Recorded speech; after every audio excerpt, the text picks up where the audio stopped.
Morning everybody. This Monday morning, it's Amanda here from Calmer Thoughts. I'm a solution-focused hypnotherapist and mindset coach, and I'm coming on every day during this second lockdown to give you some hints and tips and advice to help you get through these next few weeks. So a recap, this is my third week now, so this is the start of my third week of doing this. To recap what I did last week for you very, very briefly, we talked about the importance of breathing, doing breathing exercises. We talked about sleep and getting better sleep and sleep hygiene and some tips and advice on that. About you taking action, that you've got to make some changes. If you want something to be different, you've got to take some action and do something differently. Try new things. Doing things that distract you from your worries, things that are going on in your world. If we distract ourselves from them, we can sort of ease our minds from those a little bit and concentrate on other things, and it will relieve the stress and anxiety. I talked about limiting your news and the drama in your life, really, if you can, but sort of what you watch on TV, what you're doing before you go to bed, particularly, so you're not thinking about these things when you go to sleep. So it improves your sleep and how you wake up the next morning. So those are the things I covered last week, so go back if you missed any of those and look at the videos on those. And yesterday I was very excited because I talked about that I'd been to my local dump and got rid of loads of things in my garden. I'd taken down a big wooden arbour a few weeks ago, and I took all of that wood to the dump, and I've had a gardener digging up loads of shrubs, and I've been trying to get rid of those, so those all went. And I got an old bed that was in the shed, that all went, so I felt really good at decluttering.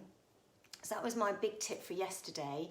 Decluttering your environment, your house, just getting rid of stuff you don't want, that clutter around you. And the thing I want to talk about today is decluttering your mind. So that's decluttering your environment and where you live, and getting rid of some of your possessions that are maybe weighing you down. Today is decluttering your mind. And how do you do that? Well, the best way to do it is through journaling.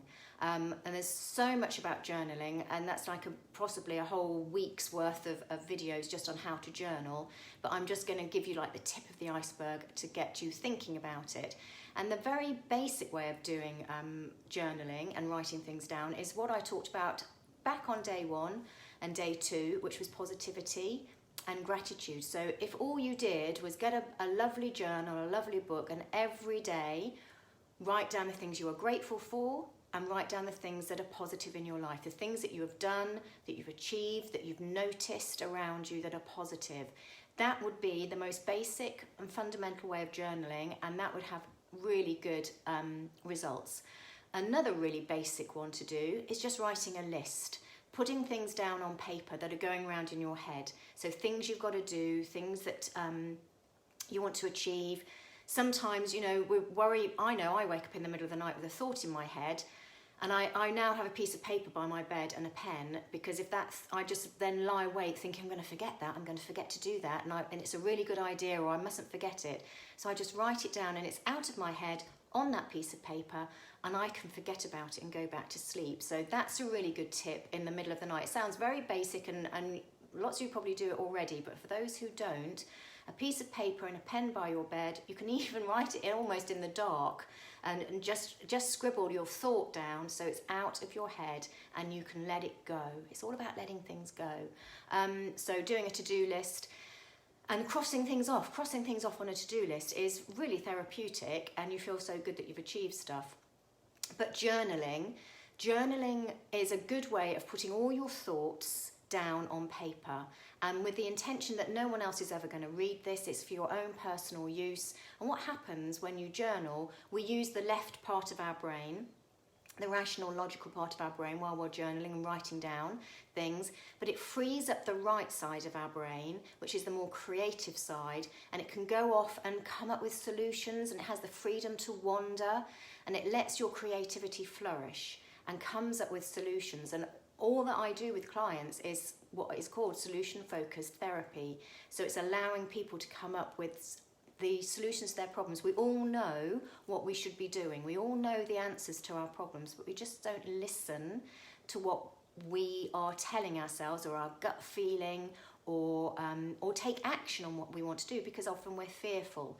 But by journaling, putting it down on paper, it can be very cathartic. You can get all of those worries, all of those thoughts out, again, of your head and in your emotions and down onto paper. So it can make a massive difference with your well-being, mental health well-being. So I've got a few little things down here that I've written down. So the positives of journaling and expressive writing. So you can actually buy journals. There's loads and loads. Go on Amazon or WH Smith's or wherever you want to go. There are loads and loads of journals, beautiful journals to buy, and lots of them may have prompts, questions for you to answer each day. So sometimes the worst thing is looking at a beautiful new journal and book and thinking, oh, what am I going to write in it? I don't want to spoil it. What am I going to write? Sometimes a prompt is a really good thing to make you think. And but you can just write down whatever's in your head. If there's something you woke up with a worry, put it down on paper. It's good to do it first thing in the morning, but last thing at night is really good as well. And sometimes with things like this, it's finding the time that works for you. Don't be put off because everyone says, oh, journal first thing in the morning. If that doesn't work with you, don't worry about it, just as long as you're doing something and writing something down. So it's really good for calming and clearing your mind, and it releases all those pent-up emotions, that stress, all those feelings from the day. You can get them out, because often we don't want to say them to somebody because that just opens Pandora's box sometimes. But putting them down on a piece of paper, we've got them out. We can let go of any negative thoughts. So rather than all those negative thoughts going around in your head, put them down onto a piece of paper in your book where they can stay there instead.